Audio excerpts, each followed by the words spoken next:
U.S. Immigration and Customs Enforcement, or ICE, is the largest investigative arm of the U.S. Department of Homeland Security and is responsible for eliminating economic, transportation, and infrastructure security vulnerabilities in the United States. Within ICE, there are two primary components: Homeland Security Investigations, commonly referred to as HSI, and Enforcement and Removal Operations.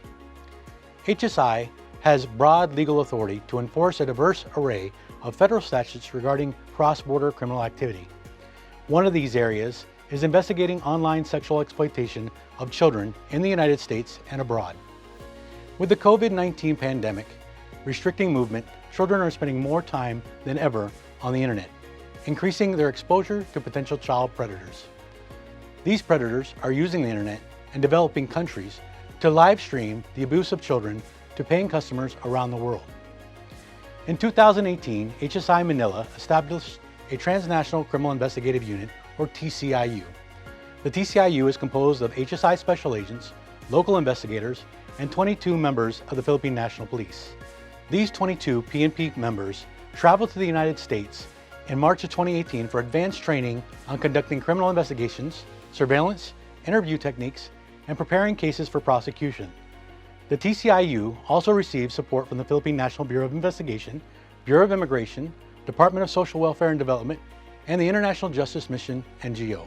Since its inception, the TCIU has identified and rescued over 120 victims of online sexual exploitation and provided evidence in the arrest of more than 85 individuals.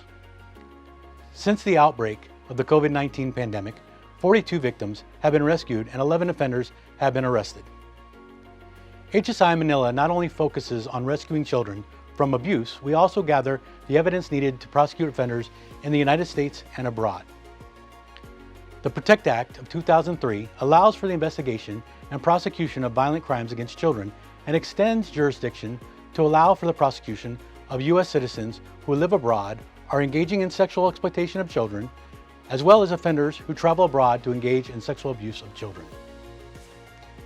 Additionally, HSI Manila, through the worldwide Operation Angel Watch program, partners with the Philippine Bureau of Immigration to prevent child sex offenders from entering the Philippines to engage in child sex tourism. Since 2013, HSI Manila has provided 1,165 referrals to the Bureau of Immigration, resulting in the permanent exclusion of 846 individuals from entrance to the Philippines. The Philippines has one of the highest effective success rates in this program, with 73% of referrals denied entry. In 2019, HSI Manila hosted its first iGuardian event in General Santos City. iGuardian launched a national cyber safety campaign to educate children, teachers, and parents about how to protect themselves from the potential dangers of the internet and child exploitation. This engagement helped provide a foundation for local law enforcement and government offices to continue educating their communities about the dangers of the internet. Additionally, in 2019, we provided training to approximately 105 Philippine law enforcement officers focusing on online sexual exploitation of children and advanced techniques in gathering evidence to prosecute the offenders. In 2020, HSI Manila received over 14 million pesos funding from the Department of State's Office of International Narcotics and Law Enforcement Affairs to provide training and equipment to the TCIU. Additionally, this year, INL provided funding to expand that TCIU into Cebu. As we all move forward in the new normal, HSI Manila is committed to working together with all of its international partners to develop innovative strategies to combat online sexual exploitation of children in the Philippines and throughout the world. Thank you.